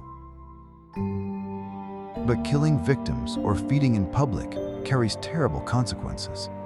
It risks breaking what is called the Masquerade, the great covenant that keeps vampire society hidden from mortal knowledge. Feed where witnesses can see, and you trigger social consequences, political fallout, potentially combat, as other vampires move to silence you before you expose them all. Kill your victims, and you leave evidence, bodies, investigations that draw dangerous attention. The vampire must feed carefully, strategically, leaving victims alive and unaware, taking only what they need, covering their tracks like assassins covering evidence of their presence. Different vampire clans in Vampire, the Masquerade, Bloodlines. Two and related titles possess distinct abilities called disciplines, supernatural powers that fundamentally change how they approach the hunt. Some clans can teleport, appearing and disappearing to avoid detection. Others turn into mist, becoming incorporeal to slip through locked doors and sealed windows. Still others command vermin rats and insects that serve as scouts and spies, providing advance warning of threats or opportunities. The choice of clan changes everything about how you play, how you hunt, how you navigate vampire society. A Nosferatu, deformed and hideous, must rely heavily on stealth and information gathering, moving through sewers and shadows where their appearance won't trigger panic. A Toreador, beautiful and charismatic, might hunt through seduction and social manipulation, luring victims willingly rather than ambushing them. Each clan's disciplines shape their hunting style, creating distinct approaches to the eternal problem of how to feed without exposure, how to take what you need while maintaining the masquerade that protects all vampire kind. Vampire Classic. Stealth masters silent infiltration with skills honed over decades or centuries. In games like Vampire, the Masquerade, Bloodlines, players cloak themselves and obfuscate powers, supernatural concealment that makes them nearly invisible, allowing them to prowl undetected through spaces filled with potential prey or enemies. Obfuscate is not true invisibility. People can still technically see you, but their minds refuse to register your presence. You become a blind spot, a gap in perception, something the human mind edits out of conscious awareness. You can stand in plain sight, and mortals will look through you, around you, never quite seeing you at all. These vampires mimic bats or mist for escapes, drawing from abilities we explored earlier. In Bram Stoker's Dracula novels, the Count demonstrates wall crawling without producing a single sound. His hands and feet finding purchase on vertical stone, his body moving with liquid silence up the outside of castle walls. No scrabbling, no scraping, no audible indication of his passage. He simply flows upward like shadow climbing toward darkness. Board games like Vampire, the eternal struggle reward stealth through specific card mechanics. Play a stealth card, and you can bypass mortal guards during espionage turns, slipping past human security as if they weren't there at all. The game abstracts this into mechanical advantage, but it represents that fundamental vampire ability to move through mortal spaces undetected, to treat human vigilance as obstacle easily overcome. The stealth vampire understands that the best hunt leaves no evidence of hunting at all. The victim doesn't remember being fed upon. The witnesses don't recall seeing anyone suspicious. The authorities find no bodies, no blood, no reason to investigate. The vampire passes through like breeze, felt perhaps for a moment, but leaving nothing behind that can be analyzed or tracked. But stealth in vampire society extends far beyond the physical act of hunting. It permeates vampire politics, where the ability to move unseen and strike without warning becomes a tool for maintaining power and eliminating rivals. In Vampire, the Masquerade tabletop role-playing games, classic stealth vampires often align with the Camarilla sect, the organization of vampires who enforce the Masquerade through strict laws and swift punishment. These vampires conduct covert sabotage against anarch rivals, undermining their operations, destroying their resources, eliminating their allies, all while maintaining plausible deniability. The Camarilla doesn't necessarily approve of these tactics officially, but they benefit from them. And so the stealth vampires operate in shadows even within vampire society, serving purposes that cannot be openly acknowledged, doing necessary work that leaves no fingerprints pointing back to those who ordered it. Movies like Interview with the Vampire depict vampire politics as elaborate courtly intrigue. Stealth vampires appear as senators in undead courts, participating in formal proceedings, voting on blood hunts, sanctioned assassinations of vampires who have broken crucial laws or become too dangerous to tolerate. These votes happen via anonymous proxies, preserving deniability while allowing political will to be expressed. A vampire might vote to execute a rival, but the vote is channeled through intermediaries, through layers of separation that make direct attribution impossible. When the blood hunt succeeds, when the target is destroyed, no one can prove who called for it. There are only the votes, anonymous and untraceable, and the dead vampire who will never threaten anyone again.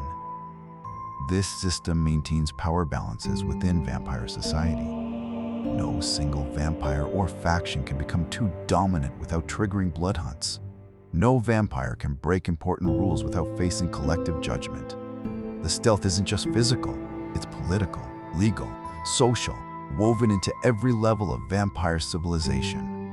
Anne Rice's novels portray the darkest applications of stealth in vampire politics. Assassinations carried out mid-speech during public gatherings, in spaces where the victim should be safe. Imagine a vampire addressing their clan, making persuasive arguments, building political coalitions, and then, in mid-sentence, they stop, they sway, they fall. The stealth assassin struck during the speech itself, perhaps with poison that affects vampire physiology, perhaps with some subtle violence invisible to the crowd. The victim is dead before anyone understands what happened, and then the manipulation deepens. The assassin frames humans for the death, plants evidence pointing to mortal hunters or mortal conspiracies. This serves dual purpose. It eliminates the vampire rival while simultaneously sparking inter-clan wars. Other vampires, believing humans killed one of their kind, retaliate. Mortals respond to vampire attacks with their own violence. The cycle escalates, and in the chaos, the assassin's clan benefits, growing stronger, while rivals destroy each other. Stealth becomes not just a tool for survival, but weapon for reshaping vampire society through calculated violence and misdirection. The feeding rituals of classic stealth vampires reveal how deeply the hunt has been refined into art form. These vampires don't simply attack and drain. They have developed methods that minimize risk while ensuring steady sustenance. Sleep feeding represents perhaps the purest expression of stealth hunting. The vampire creeps into bedrooms undetected, approaching sleepers with such care that the victim never wakes. This tactic is inspired by the Elder Scrolls V Skyrim mechanics, where vampires can drain sleeping victims without triggering bounties or alerting authorities. The sleeping victim doesn't struggle, doesn't cry out, doesn't remember. They wake the next morning feeling tired, perhaps, a bit weak, but with no memory of nocturnal visitor. The vampire leaves no evidence beyond the victim's slight anemia, nothing that would prompt investigation or concern. Van Richten's Guide to Vampires for Ravenloft board games describes even more subtle feeding methods. These vampires siphon blood through kisses so gentle, they barely qualify as feeding at all. They take small amounts, leaving signs of feeding, like pale pallor or slight weakness, but never enough to kill, never obviously enough to provoke suspicion. The victim might feel under the weather, might visit a doctor who finds slight anemia, prescribes iron supplements, sends them home. The vampire can feed from the same victim repeatedly, carefully maintaining them at level of health that sustains both victim and predator. It's almost farming. Careful husbandry of human resources, ensuring the food supply remains viable long term. This approach contrasts sharply with vampires who kill when they feed, who treat humans as disposable resources. The stealth vampire understands sustainability, understands that dead victims create problems while living ones can provide nourishment indefinitely.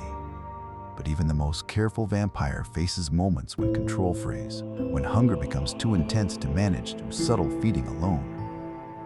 Vampire, the Masquerade 5th edition uses hunger levels from 0 to 5 to track vampire desperation. At level 4, the hunger becomes overwhelming, forcing even stealth-focused vampires into risky behavior.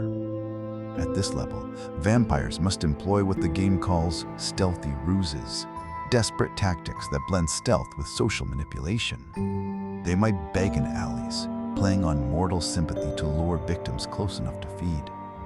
They might seduce strangers, using whatever charisma they possess to make someone willing to go somewhere private, somewhere secluded, somewhere the feeding can happen without witnesses. These ruses are stealthy, not because they're invisible, but because they disguise the vampire's true nature and intent. The mortal sees someone in need, someone attractive, someone interesting. They don't see the predator barely maintaining control, desperately close to frenzy, minutes away from losing all restraint and feeding openly. Consequences be damned. The level 4 vampire walks a knife's edge, still maintaining enough control to use stealth and deception, but only barely, only through immense willpower, only by channeling centuries of discipline against the screaming hunger that threatens to overwhelm everything. The hunt, then, is never simple for vampire kind. It is practice wrapped in ritual, wrapped in politics, wrapped in desperate necessity. The vampire must feed to survive, but how they feed determines their place in vampire society, their relationship with mortal world, their very identity as predator.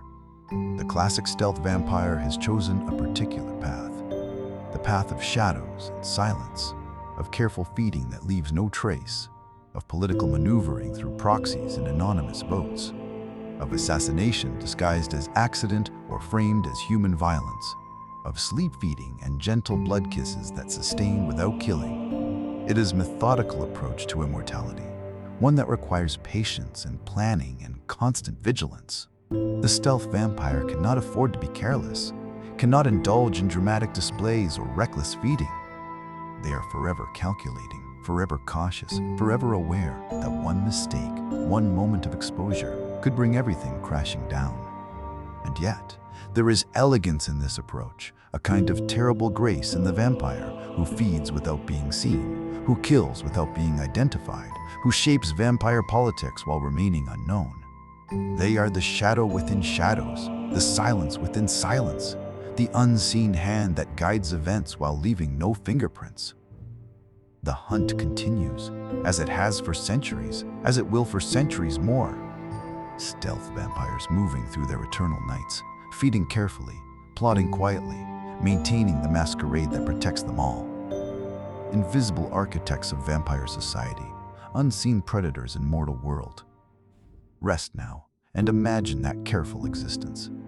The silent approach to sleeping victims, the anonymous votes in vampire courts, the feeding that leaves only pale pallor, only slight weakness, nothing that would draw attention. Let yourself drift into that careful darkness, where every action is calculated, where stealth is not just tactic, but way of life, where the best hunt leaves no evidence it ever happened at all.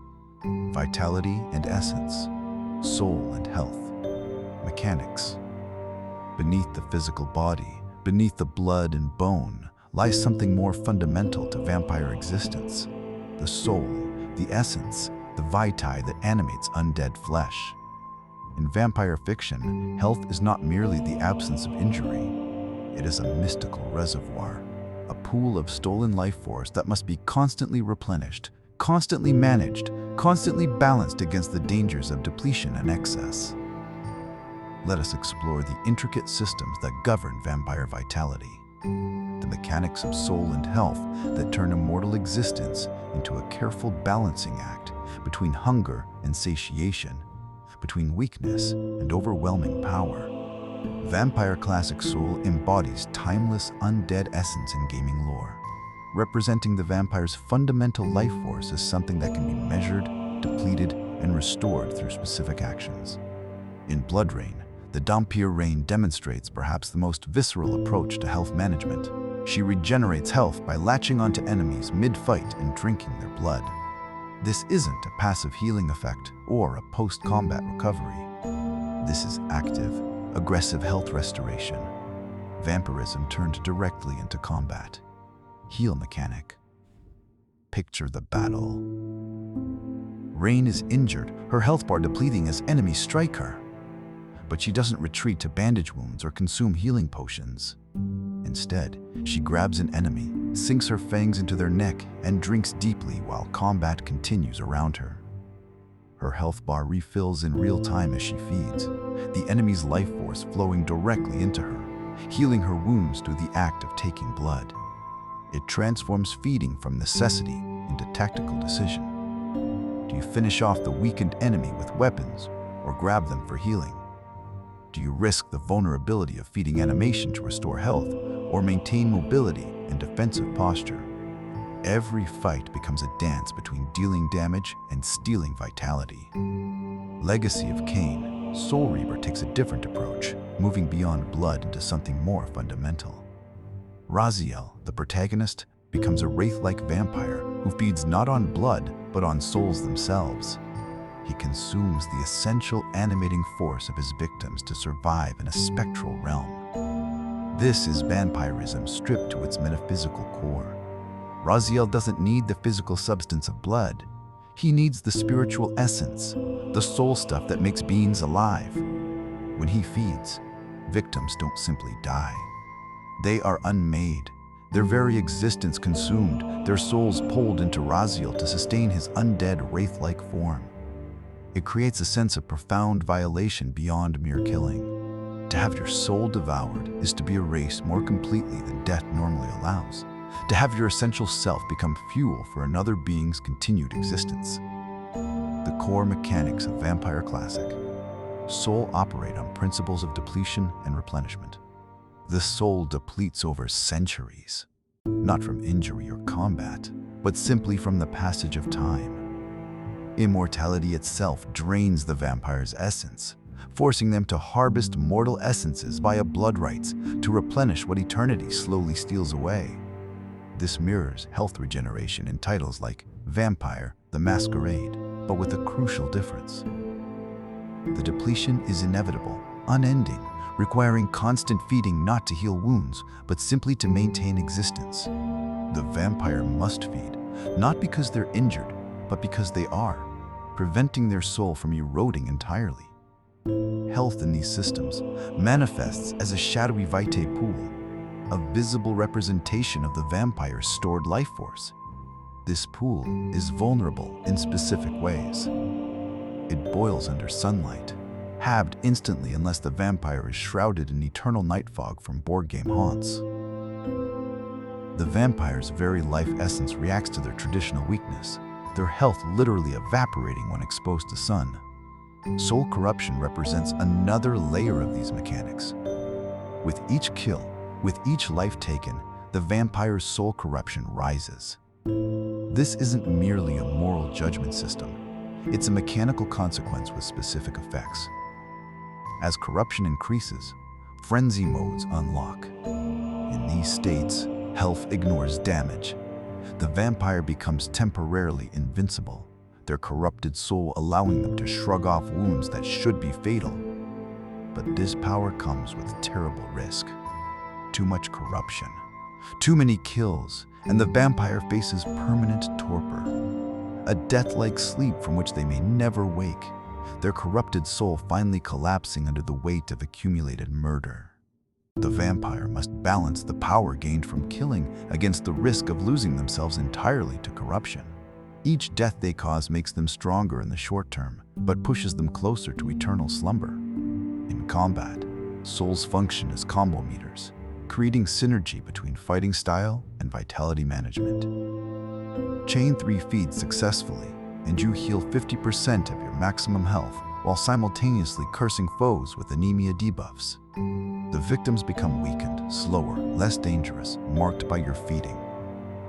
These bite chains draw inspiration from movie vampires who feed in rapid succession, moving from victim to victim in fluid motion, each bite flowing into the next. The combat system rewards this aggressive, continuous feeding, turning the vampire into a whirlwind of fangs and draining touches. But defensive actions carry their own soul costs. Dodging holy symbols, those blessed objects that burn vampire flesh and spirit, drains soul by 20%. The energy required to avoid the holy literally costs life force. However, this drained soul converts to temporary health shields, protective barriers that absorb damage until they shatter. The shields are vulnerable to specific counters, particularly garlic exposure. That pungent herb, so toxic to vampire senses, shatters soul shields on contact, leaving the vampire suddenly exposed and vulnerable. It creates tactical depth. The vampire trades permanent soul for temporary protection, gambling that the shield will absorb enough damage to justify the cost. Some attacks bypass these normal health systems entirely. Stake wounds, that classic vampire killing method, ignore health bars completely and target soul directly. It doesn't matter how much vita you've stored, how high your health pool reads. The stake strikes at essence itself, piercing through physical defenses to wound what animates you. Revival from stake wounds requires specific ritual intervention. In board game adaptations, this manifests as sacrificing 7 pawn lives. Other game pieces must be removed from play to restore the staked vampire, representing the souls or lives traded to pull the vampire back from true death. It's an expensive revival, one that depletes resources and leaves the vampire's allies weakened. Environmental effects create complex interactions with soul and health systems. Crossroads at midnight hold particular power in vampire lore. These liminal spaces where paths intersect and choices crystallize.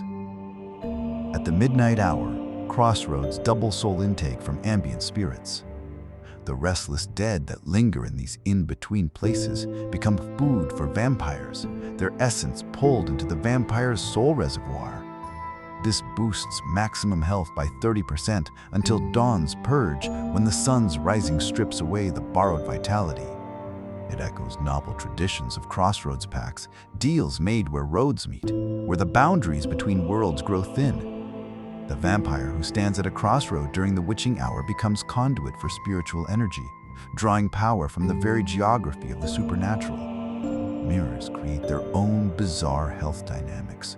We know vampires cast no reflection, but in some game systems, mirrors reflect inverted health bars, showing the vampire's true soul frailty rather than their apparent physical condition. A vampire might appear healthy, their visible health bar full and green. But check the reflection, or rather, check what the mirror shows where the reflection should be, and you see the truth. The inverted health bar reveals wounds and weaknesses hidden from normal sight, showing how close the vampire truly is to final death. Shattering a mirror inflicts recursive damage that loops until the vampire feeds. Each moment, the damage repeats, multiplies, feeds back on itself in endless cycle. The only way to stop it is to feed, to pour fresh vitality into the soul until the recursive loop is finally broken and the damage ceases. It turns mirrors from simple vanity objects into potential death traps for vampires, reflecting not just images, but essential truths about their damaged undead state. Bat swarm abilities demonstrate how transformation and vitality interweave. When the vampire assumes swarm form, becoming dozens or hundreds of bats moving as one, the swarm siphons 10% of enemy health into the vampire's soul reservoir. This is a staple drawn from classic film transformations. The vampire doesn't just turn into bats for mobility or escape. The swarm feeds continuously, each tiny bat draining a fraction of life force from enemies it passes through. The cumulative effect restores the vampire's vitality while weakening everyone around them. It creates a regenerative attack pattern. Transform, swarm through a group of enemies, reform with health restored and foes weakened. It's both offensive and defensive, both damage and healing, efficiency in undead form. But vitality management carries risks beyond simple depletion. Overfeeding creates its own dangers, pushing health beyond safe thresholds. When a vampire feeds too much, too greedily, their health bloats to burst thresholds. The soul reservoir cannot contain so much stolen life force. Excess soul ejects from the vampire's ghostly minions, spiritual overflow that takes semi-independent form. In permadeath board game variants, these ghostly minions haunt the player, attacking or undermining them at crucial moments. The vampire's own excess vitality turns against them, manifesting as enemies born from their gluttony. It punishes the vampire for taking more than they can safely hold, for feeding beyond necessity into pure avarice. The longest-term vitality risk comes from immortality itself. Senescence prompts force soul audits every 100 in-game years, periodic reckonings where the vampire's essence is examined and judged. During these audits, the vampire must prune weak memories to sustain health. The soul cannot hold infinite experience, infinite remembrance. Something must be sacrificed to continue existing. Weak memories, fading experiences, half-forgotten faces, emotions that have dulled over decades. These are trimmed away, deleted to make room for continued consciousness. Journaling vampire RPGs use this mechanic to create poignant choices. Which memories do you sacrifice? The face of your mortal family, faded after 3 centuries. The feeling of sunshine, which you'll never experience again anyway. The name of your first victim, lost among thousands. Each pruning sustains the vampire's health, but erodes their connection to their past, their humanity, their original identity. Century by century, memory by memory, the vampire becomes less what they were and more simply vampire. A being of hunger and vitality management, stripped of the experiences that once made them individual. And so we see that vampire vitality is far more than a health bar to be monitored and maintained. It is a complex system of soul essence and physical manifestation, of feeding mechanics and environmental effects, of combat dynamics and temporal degradation. The vampire must balance feeding against corruption, must manage stake wounds and holy symbol dodges, must navigate crossroads at midnight and beware their reflection in mirrors. They must avoid overfeeding while preventing depletion, must sacrifice memories to survive centuries, must turn combat itself into a feeding opportunity.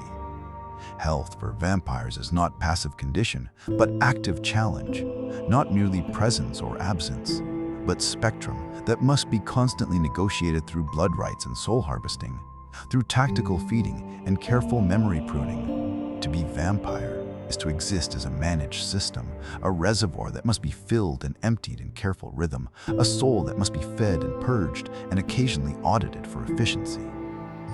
Rest now, and let these systems fade into abstraction.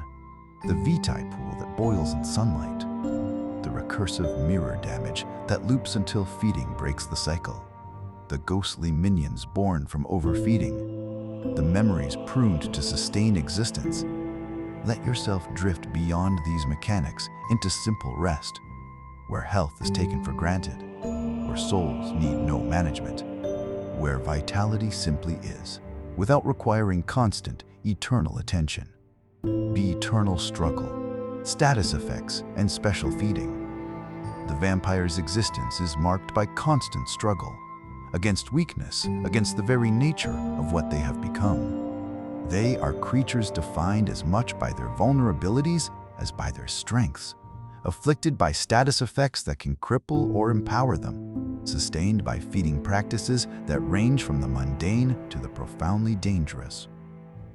Let us explore these eternal struggles, the conditions that plague vampire kind, and the specialized feeding methods they have developed to survive in a world that constantly threatens to unmake them. Vampire status effects and special feeding mechanics appear across various video games, novels, movies, and board games, creating rich systems that blend horror with unique lore. These aren't merely abstract concepts. They shape how vampires interact with their world, how they maintain their existence, how they navigate the dangers of immortality. In the Dark Souls series, vampiric enemies and weapons demonstrate perhaps the most straightforward expression of vampire feeding as combat mechanic. These entities drain HP hit points, life force from the player with each successful strike. It's a built-in lifesteal mechanic that mirrors blood drinking in its purest form. The vampire doesn't just damage you, they absorb your vitality, growing stronger as you grow weaker, healing themselves through the act of harming you. Every blow becomes double threat. The vampire deals damage while simultaneously recovering from their own wounds, turning combat into a race where you must overwhelm them faster than they can drain you. It's elegant in its simplicity, terrifying in its implications. Hellsing-inspired and similar anime-based games push vampire feeding mechanics into spectacular territory. These vampires gain blood-fueled limit release modes, transformative states where consuming enough blood unlocks temporary, massively boosted stats or ultimate abilities that exceed all human limits. Imagine the vampire in normal state, already superhuman, already dangerous. But then they feed, consuming vast quantities of blood, and something changes. They enter limit release, their power multiplying exponentially. Speed doubles, triples. Strength becomes monstrous. New abilities manifest that weren't possible before. They become, for a brief window, nearly godlike. But the state is temporary, fueled entirely by consumed blood. When the blood runs out, when the fuel is exhausted, the vampire crashes back to normal power levels, or perhaps even weaker than before, drained by the exertion of pushing beyond their limits. Status effects in vampire fiction range from the inconvenient to the catastrophic. Let us explore the afflictions that define and constrain vampire existence. Hunger frenzy stands as perhaps the most feared status effect in vampire society. In tabletop RPGs like Vampire: The Masquerade, hunger is tracked on a scale from 0 to 5. Reach level 5 maximum hunger, and the vampire loses all control. The frenzy is uncontrollable, overwhelming. The beast takes over completely. The vampire attacks the nearest blood source without discrimination, without mercy, without any ability to stop themselves. They drain victims dry, continuing to feed until hunger resets to 0, until the terrible emptiness is finally filled. During frenzy, the vampire cannot distinguish friend from foe, cannot consider consequences, cannot maintain the careful masquerade that protects vampire society.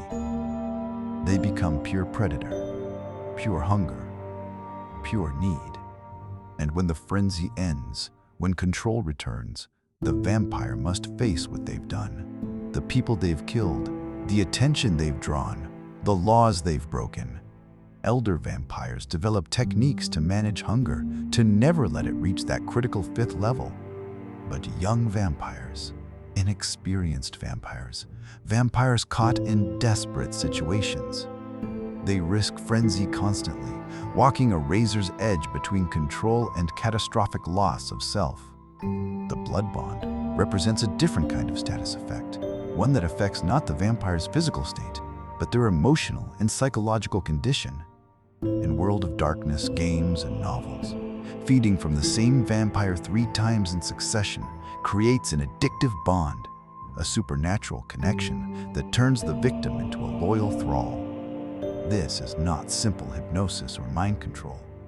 The blood bond creates genuine feeling, overwhelming love, desperate need, slavish devotion. The thrall doesn't obey because they're compelled to obey. They obey because they cannot imagine doing otherwise, because their entire emotional landscape has been rewritten to center on the vampire who bound them. The bond is called regnant and thrall, one who rules, one who serves. And the regnant gains a devoted servant who will betray friends, abandon family, commit crimes, even sacrifice their own life, all while believing they're acting out of love rather than supernatural compulsion. The horror of the blood bond lies in its permanence and its authenticity. The feelings are real, even if they're artificially created. Breaking a blood bond is nearly impossible, requiring either the regnant's death or years of separation and therapeutic intervention. The thrall's personality has been fundamentally altered, perhaps irreversibly. Sunlight. Agony affects vampires in specific, terrible ways. In movies like Underworld, exposure to UV light causes rapid cellular damage, simulating a viral weakness that burns flesh and weakens powers. This isn't merely discomfort. This is agony. Cellular death happening in real time. The vampire's flesh begins to smoke, to char, to blacken. Their supernatural powers fade as their body struggles simply to maintain cohesion. Each second of exposure compounds the damage, moving the vampire closer to final death. The only escape is shelter. Finding darkness, finding shadow, finding any barrier between themselves and the killing light. Until sheltered, the vampire continues to burn, their body breaking down at the cellular level, their immortality proving useless against this primal weakness. Diablerie. Risk represents one of the most dangerous status effects in vampire society. Not because of what it does initially, but because of what it reveals and risks long-term. Diablerie means completely consuming another vampire, drinking them dry not just of blood but of soul, absorbing their very essence. In Vampire, the Masquerade board games and RPGs, this grants immediate power boosts. The Diablerist gains some of the victim's strength, some of their knowledge, some of their supernatural abilities. But the victim's soul doesn't simply disappear. It remains, fighting for control, trying to overpower the Diablerist from within. Black veins appear on the Diablerist's body, visible stigmata of the terrible thing they've done. Their aura becomes stained, marked in ways that other vampires can detect with supernatural perception. Diablerie is forbidden in most vampire societies, considered the ultimate crime, the ultimate violation. A vampire caught with the telltale signs faces immediate execution. Yet the temptation remains. The promise of power, of absorbed abilities, of climbing the supernatural hierarchy through consuming those above you.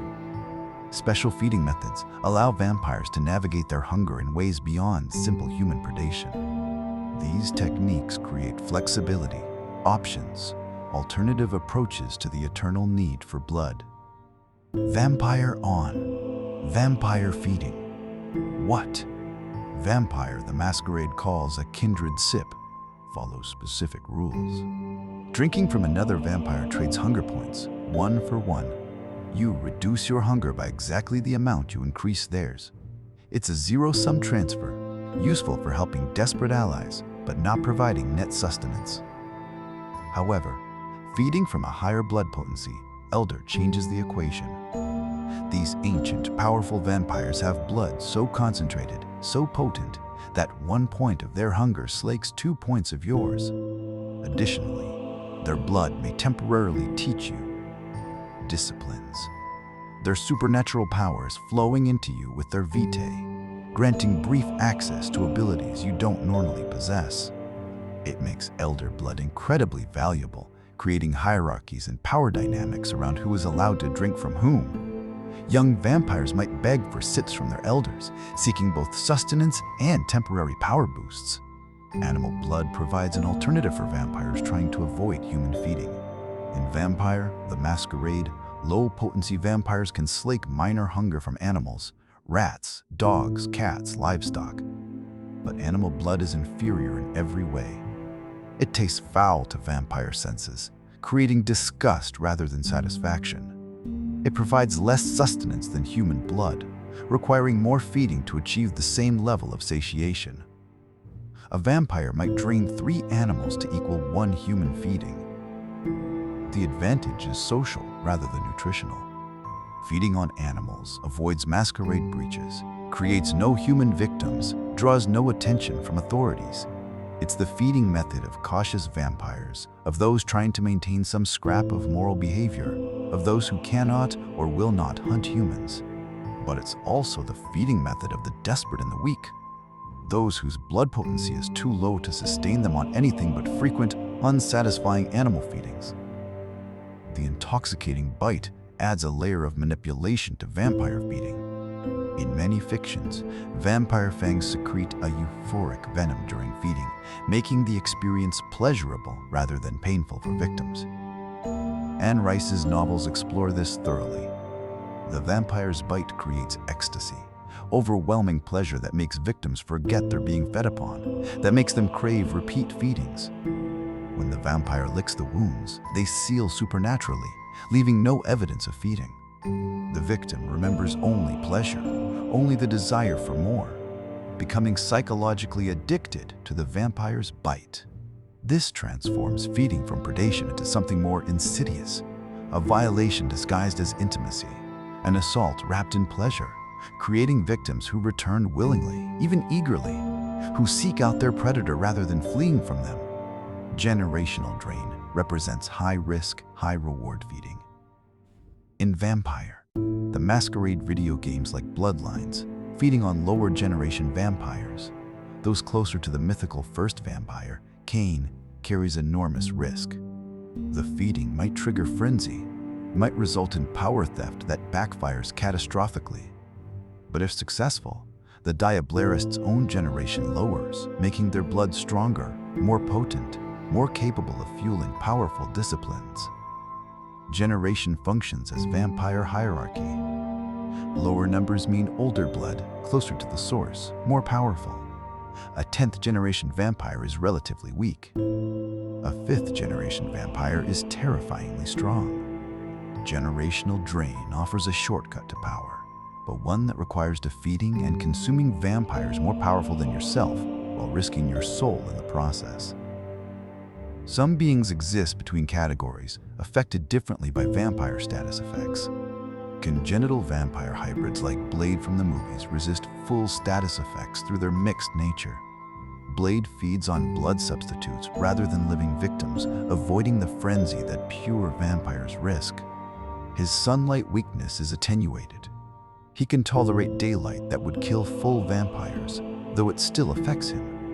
He gains vampire strengths without all vampire weaknesses, occupying unique space between human and undead. These hybrids challenge vampire hierarchies and assumptions. They prove that vampire nature isn't fixed, that variations exist, that the curse can manifest in different ways with different effects. Finally, predator type. Shift allows vampires to adapt their feeding style to different situations and personas. Board games implement this by letting players switch between feeding styles like Scene Queen, feeding openly at clubs and parties, versus Bagger, drinking cold stored blood from hospitals or blood banks. Each style carries different masquerade risks and social traits. The Scene Queen gains allies from club feeds, building social networks through charismatic hunting. The Bagger maintains anonymity but loses social connections, becoming isolated in exchange for safety. The ability to shift between feeding styles represents vampire adaptability, their capacity to navigate changing circumstances by altering how they satisfy their eternal hunger. And so, we see that vampire existence is shaped by complex status effects and specialized feeding methods. From the terror of hunger frenzy to the insidious control of blood bonds, from sunlight agony to Diableries' risky power gains, from animal blood to elder vitae, from intoxicating venom to generational drain, every aspect of feeding carries consequences, creates vulnerabilities, offers opportunities. The vampire must navigate all of this, balancing hunger against control, seeking sustenance while avoiding exposure, managing status effects that could destroy them or make them stronger. It is eternal struggle, constant negotiation with their own nature. The struggle continues, night after night, feeding after feeding, managing hunger before it becomes frenzy, avoiding bonds that would enslave, seeking shelter from agonizing sunlight, weighing the risks of forbidden diablerie. Rest now, and let these struggles fade. The hunger that must be carefully managed, the bonds that enslave through false love, the specialized feeding that offers survival through adaptation. Let yourself drift beyond these eternal complications into simple, uncomplicated rest, where hunger is merely appetite, where bonds are freely chosen, where sunlight is warmth rather than agony, where feeding is simple sustenance rather than dangerous stance with control and chaos. The dawn's curse, sunlight, time, and survival. We have explored the vampire's powers, their feeding rituals, their complex systems of vitality and essence. But now we must confront the fundamental limitation that defines their existence. The ancient curse that confines them to eternal night, that makes every sunrise a countdown to potential destruction. This is the dawn's curse, the lethal vulnerability to sunlight that shapes every aspect of vampire survival, that forces them into elaborate strategies simply to continue existing, that makes time itself both ally and enemy. Let us explore how vampires navigate their greatest weakness, how they manipulate time to evade doom, and the cunning survival tactics they employ against the inevitable return of daylight. Vampire Classic. Sunlight represents a particular archetype from various video games, novels, movies, and board games. Vampires defined absolutely by their lethal sunlight vulnerability, their eternal undeath, and the elaborate survival tactics this necessitates. These are not the sparkling vampires who merely glitter in daylight. These are vampires for whom sunrise means death, total and irreversible. In V-Rising, this vulnerability becomes core gameplay mechanic. The vampire player must actively hide from the sun during daylight hours, using shadows or coffins as shelter. Direct sunlight doesn't merely damage, it rapidly burns health, taking away life force with each second of exposure. This forces players to structure everything around the day-night cycle. You cannot simply explore whenever you wish. You must plan expeditions for nighttime, must ensure you can reach shelter before dawn, must always know where the nearest shadows lie. The sun becomes antagonist, as real as any enemy, an inevitable force that returns each morning to scour the world of your kind. Not all vampires suffer equally under sunlight's curse. Castlevania titles featuring Alucard showcase a Dhampir, half vampire, half human, who is often immune or resistant to classic weaknesses like sunlight. His mixed heritage grants him advantages, allows him to move through daylight that would destroy full vampires. Yet even Alucard isn't free from vampire nature. He still relies on blood or dark magic for some of his powers, still carries the mark of his cursed lineage. His resistance to sunlight emphasizes his hybrid status, marking him as something between human and monster, able to navigate both worlds but fully belonging to neither. This contrast between vampires utterly destroyed by sunlight and those who resist it through mixed blood creates hierarchies and variations within vampire fiction. The curse is not universal in its expression, though it remains universal in its presence. For classic sunlight vampires, direct sunlight is instant death, not slow burning, not gradual weakening, instant incineration, reducing flesh and bone to ash within seconds of exposure. In Castlevania games, dawn forces immediate retreat to coffins. The vampire cannot afford to linger, cannot risk even a moment's exposure. When the first rays of sun break the horizon, they must be sealed away in darkness, hidden from the killing light. Anne Rice's interview with the vampire describes vampires bursting into flames under UV rays, their bodies consumed by supernatural fire that reduces them to nothing in moments. It's not mere burning, It's complete annihilation, as if sunlight erases vampire flesh from existence itself. The novels make it clear this isn't ordinary fire. Water won't extinguish it. Rolling on the ground won't smother it. Once ignited by sunlight, the vampire burns until nothing remains but ash and memory. Movies such as Nosferatu depict sunrise as inescapable doom, creating scenes of terrible beauty and horror combined. The vampire knows dawn is coming. They can feel it approaching, can sense the minutes ticking away toward their destruction.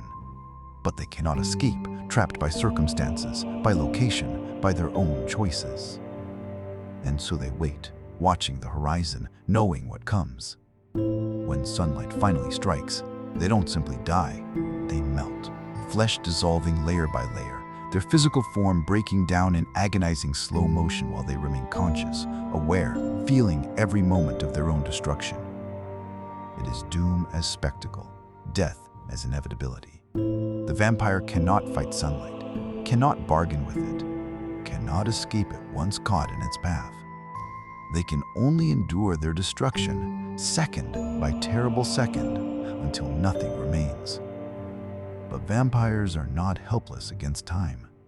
Indeed, they manipulate time itself through various means, using temporal tricks to evade hunters and survive through dangerous periods.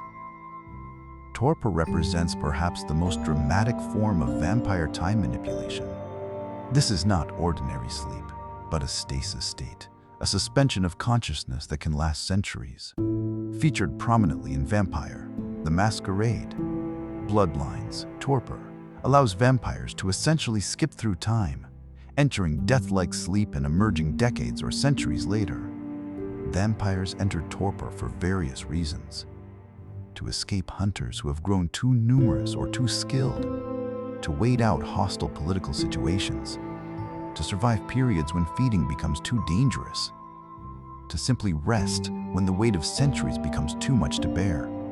During torpor, the vampire is deeply vulnerable, unconscious, unable to defend themselves, completely at the mercy of whoever might discover their resting place. Yet they're also nearly impossible to detect, appearing so dead that even experienced hunters might pass them by. Time becomes weapon and shield simultaneously. Board games like Vampire Survivors adaptations use time waves that dictate enemy spawns, creating mechanical representation of the vampire's relationship with time. These waves mirror what might be called the vampire's eternal clock, that internal sense of time passing that becomes heightened as dawn approaches.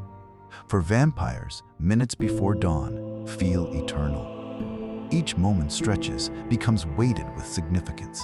The vampire is hyper-aware of time's passage, counting down to sunrise with supernatural precision. What might be 10 minutes to a mortal feels like hours to a vampire watching the sky, waiting for that first killing ray. Fiction like Legacy of Kain takes temporal manipulation further, allowing vampires to shift between spectral realms. This doesn't change actual time, but it alters perceived time, slowing how the vampire experiences duration during chases or combat. While shifted, the vampire moves through a different layer of reality where time flows differently. They can dodge attacks that should be too fast to avoid, can plan strategies while combat continues around them in slow motion, can essentially think their way through situations that would overwhelm normal perception. It's time manipulation as cognitive advantage, not changing when things happen, but changing how the vampire perceives and processes those events, granting them subjective eternities to react within objective seconds.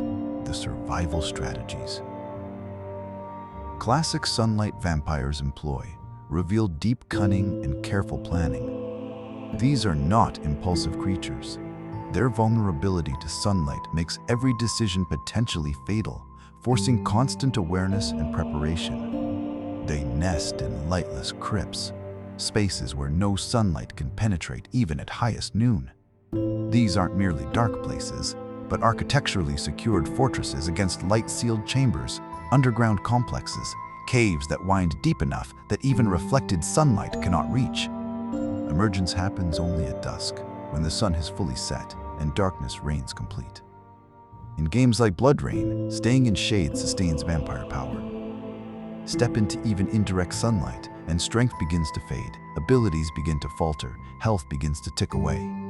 The vampire must always know where shadows lie, must map their territory by safe routes and sheltered spaces, must never venture so far they cannot return before dawn. This appears in Buffy the Vampire Slayer games, where strategic feeding during optimal times creates buffers for periods when hunting becomes too risky. The full moon, traditionally associated with werewolves, also empowers vampire feeding. Their abilities peak, their victims fall more easily under their influence, their feeding becomes more efficient. Smart vampires exploit these windows, taking more blood than they immediately need, storing it against future scarcity. This transforms feeding from constant necessity into strategic resource management. Feed heavily during safe periods. Ration carefully during dangerous times. Never let reserves drop so low that desperation forces reckless hunting. Some vampires survive through collective strategy rather than individual caution. Films like From Dusk Till Dawn depict group lairs with fog machines that simulate eternal night, creating artificial darkness that allows prolonged hunts even during hours when sunlight rules outside. These vampire collectives build environments completely under their control bars, clubs, complexes, where darkness is maintained mechanically, where no sunlight can intrude. They create pockets of eternal night in a daylight world, spaces where they can operate without fear of dawn. The fog machines aren't just atmospheric, they're survival equipment, generating thick mists that block and diffuse any light that might penetrate their sanctuary. Inside these manufactured nights, vampires can hunt, feed, and exist without the constant countdown to sunrise. Board game mechanics often represent sunlight as enemy that pushes inward like encroaching doom. The daylight advances across the board, forcing vampires toward center spaces, toward limited safe zones, creating pressure that demands card-based evasions and strategic positioning. It's elegant, mechanical representation of vampire experience. The feeling of being herded by light, of watching safe spaces shrink as dawn spreads across the landscape, of needing to constantly adapt position and strategy as the killing light expands its territory. Players must use evasion cards, must spend resources to survive, must sometimes sacrifice advantages or allies to simply avoid being caught by the advancing sunlight. The sun becomes puzzle mechanic, environmental hazard, countdown timer all in one. Perhaps the most cunning survival strategy involves delegation of risk. Classic. Sunlight vampires forge blood bonds with thralls specifically to scout sunrise hours safely. These bound servants can move in daylight without danger, can observe threats, can prepare safe routes for their vampire masters to use during brief twilight transitions. The thralls become the vampire's daylight eyes and hands, performing tasks that the vampire cannot risk themselves. They scout locations before nightfall, ensure escape routes remain clear, eliminate threats that gather during daylight hours. It's survival through proxy. The vampire maintains perfect safety in darkness while their thralls handle the dangerous daylight world. The blood bond ensures loyalty, ensures the thralls won't betray their master's location to hunters or rivals. This fundamental vulnerability to sunlight shapes vampire existence more than any other factor.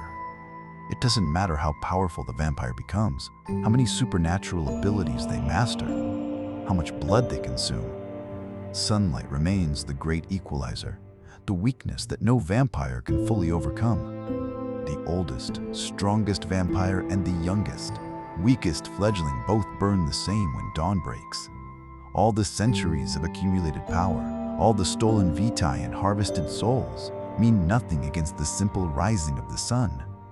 This creates a sense of tragic inevitability in vampire fiction. No matter how carefully they plan, how elaborate their survival strategies, every vampire lives in constant negotiation with their own destruction. Every night that passes is one night closer to the dawn that might finally catch them unprepared. And so we return to where we began, to the allure and tragedy of the vampire, defined by powers that make them seem godlike and vulnerabilities that reveal them as ultimately fragile. They manipulate time itself, enter torpor to skip centuries, forge elaborate survival networks, hoard blood reserves, and create artificial nights. But still, the sun rises. Still, dawn comes. And still, vampires must hide, must flee, must structure their entire existence around avoiding those few hours when the world belongs to light rather than shadow. It is the dawn's curse. Not merely that sunlight kills them, but that it makes them prisoners of night, forever running from the inevitable return of day, forever planning their survival against an enemy that cannot be defeated, only temporarily evaded. The sun will rise again tomorrow, as it has risen every day since the first vampire opened their eyes to eternal night. And vampires will hide again, will return to their coffins in crypts and lightless spaces, will wait out the hostile hours until darkness returns and they can emerge once more. Rest now in your own darkness, safe from sun that will rise in the morning but cannot harm you, free to sleep through daylight hours or waken them as you choose, unburdened by the vampire's eternal curse. Let yourself drift into that simple rest, where dawn brings renewal rather than destruction, where sunlight means warmth instead of incineration, where time flows naturally forward without need for torpor or temporal manipulation. Sleep now, as vampires cannot during daylight, peacefully, safely, without counting down the minutes until burning rays break the horizon. And when you wake, whenever you wake, you will rise to greet the sun rather than fleeing from it. Human still, mortal still, blessed still with the simple gift of walking in daylight without fear. Rest, safe from the dawn's curse, free from eternal night. Simply, peacefully, rest.